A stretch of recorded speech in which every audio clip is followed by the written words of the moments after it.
মেয়েটা হচ্ছে বৃহস্পতিবার দিন দুপুর 12টায় আমার কাছে আসে, তার সঙ্গে তার মা এবং আমার চেম্বারে আমার অ্যাটেন্ডেন্টরা ছিল। টোটাল আমরা 5জন মানুষ ছিলাম রুমে। তো আমি যখন মেয়েটাকে জিজ্ঞাসা করি যে মা তোমার কি সমস্যা লাগে বলো, সে প্রথমে খুবই ভয়ে ছিল। একটু কনসোল করা হলো, তাকে একটা কলম একটা চকোলেট দিয়ে একটু কনসোল করা হয়েছে। তারপরে সে আমাকে বলল ম্যাডাম আমার পেটটা ভার ভার লাগে, কি জানি লড়ে। আমি একটু অবাক হয়ে গিয়ে আবারও তাকে জিজ্ঞাসা করেছি যে মা তোমার কি সমস্যা লাগে। সে আমাকে বললো আমার পেটটা ভার ভার লাগে, কি জানি লড়ে। এরপরেও হচ্ছে আমি তাকে তার মার কাছ থেকে কিছুটা শুনলাম যে কি অবস্থা।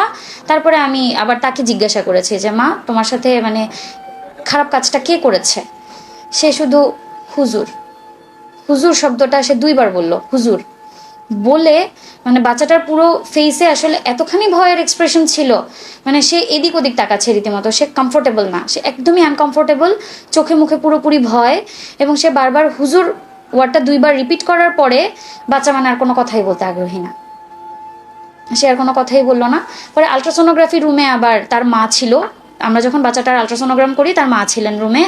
তার মার সামনেও আমি তাকে বারবার বলেছি যে মা এরকম কেউ করলে, কেউ ব্যাড টাচ করলে তাকে মার দিতে হয়, তোমার মা কি তোমাকে বলেননি?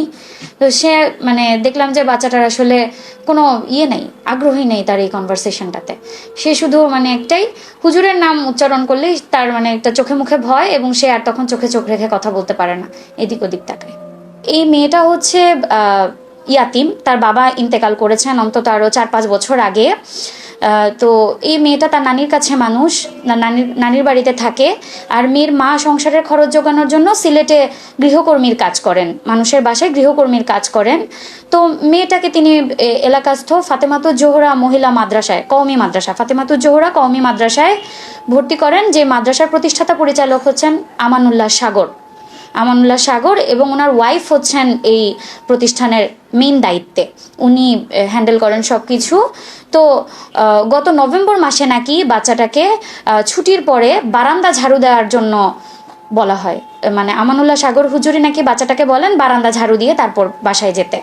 তো বাচ্চা বারান্দা ঝাড়ু দেওয়া শুরু করে। বারান্দা ঝাড়ু দেওয়ার এক পর্যায়ে নাকি হুজুর তাকে বলে হুজুরের যে রুমটা, প্রতিষ্ঠাতা পরিচালকের যে রুমটা, এই রুমটাও যেন পরিষ্কার করে দেয়। তো বাচ্চা রুম পরিষ্কার করার জন্য ভেতরে ঢুকলে উনি দরজা বন্ধ করে বাচ্চার সঙ্গে এই পৈশাচিক আচরণটা করেন। 5 থেকে আরও 7বার উনি এটা রিপিট করছেন আচরণটা বাচ্চার সঙ্গে, পরপর বেশ কয়েকদিন, পরপর প্রায় 5 থেকে 7 দিন উনি একই কাজ করছেন।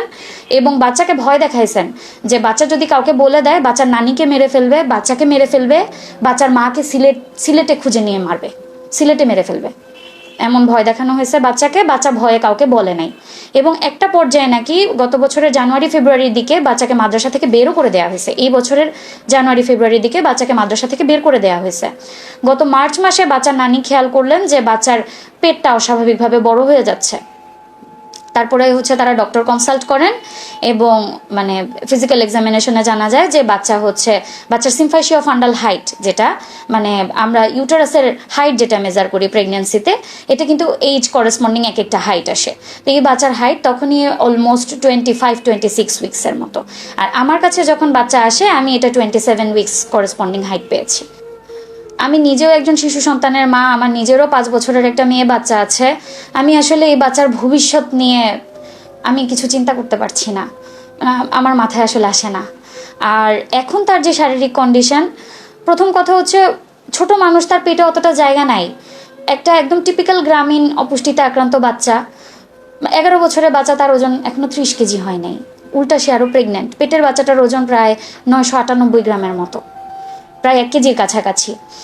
তো ওর অ্যানিমিয়া আছে, রক্তশূন্যতা আছে বাচ্চাটার, হিমোগ্লোবিন মাত্র 8.5, যেখানে অ্যাভারেজ রেঞ্জ হচ্ছে অ্যারাউন্ড 12-14। আর গাইনোকোলজিতে আমরা যেটা আসলে পড়ি, আমাদের পুরো লাইনটাই হচ্ছে ম্যাচিওর ফিমেলদেরকে নিয়ে, ডেলিভারি বা এই রিলেটেড লাইনগুলো এরিয়াগুলো ম্যাচিওর ফিমেলদেরকে নিয়ে। আর ছোট বাচ্চারা আমাদের মেনস্ট্রুয়াল লাইনে আসে, যে আচ্ছা তাদের মেনোরেজিয়া থাকতে পারে বা অন্যান্য প্রবলেমগুলো আমরা ডিল করব। কিন্তু এই বাচ্চাটার আসলে লেবার মেনটেন্যান্স কি হবে আমার আসলে আমি আসলে বুঝতে পারতেছি না, আমি আসলে কি বলবো। এবং তাকে যখন আমি তার ফ্যামিলিকে বলেছিলাম যে আপনারা আসলে কি চান এখন বাচ্চাটাকে নিয়ে, আপনারা কি বাচ্চাটা অ্যাবর্ট করবেন, পেটের বাচ্চাটা নষ্ট করে ফেলবেন, নাকি ডেলিভারি পর্যন্ত যাবেন, তারা নিজেরাও আসলে কনফিউজ যে তারা কি করবে।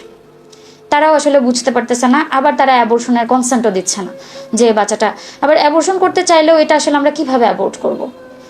এখন সাথে 27 উইক্সের একটা বাচ্চার জন্য তো আমরা এই ছোট বাবুর পেট কাটতে পারবো না। আবার একে যে নর্মালি আমরা বের করবো ওই সুযোগও তো আমরা পাবো না, বাট ক্যানেলে ওই পরিমাণ স্পেস নেই। তার মানে আমাদের ক্র্যানিওটমি করে বাচ্চাটা হয়তো বের করতে হবে। ও আসলে 11 বছরের একটা ছোট মানুষ, ওর কি আসলে এই জিনিসগুলা ফিল করার কথা ছিল, বা এই জিনিসগুলোকে ওর ফেস করার কথা ছিল? আর এখন যে সামাজিক হেনস্থাগুলা হচ্ছে, ওর তো আসলে মানে বিয়ে শাদী বলেন বা ফিউচার বলেন, ওটা নিয়ে তো আসলে কিছুই নাই ওর জন্য, আসলে কিছুই নেই। আবার এটা যদি আমরা ম্যানেজ করতে যাই, আমরাই বা কোন লাইনে আসলে ম্যানেজ করবো? আমরা কোন ডোজে তাকে ওষুধ দিব? পেডিয়াট্রিক্সের লাইনে যেটা, যে বাচ্চার ওজন উচ্চতা মেপে ওকে ওষুধ দিব, নাকি নর্মাল ডেলিভারির লাইনে যেটা আছে যে স্যালাইনের মধ্যে এতটুকু পরিমাণ ওষুধ দিয়ে আমরা তাকে ড্রিপ চালু করে বাচ্চাটা বের করবো? আমি নিজেই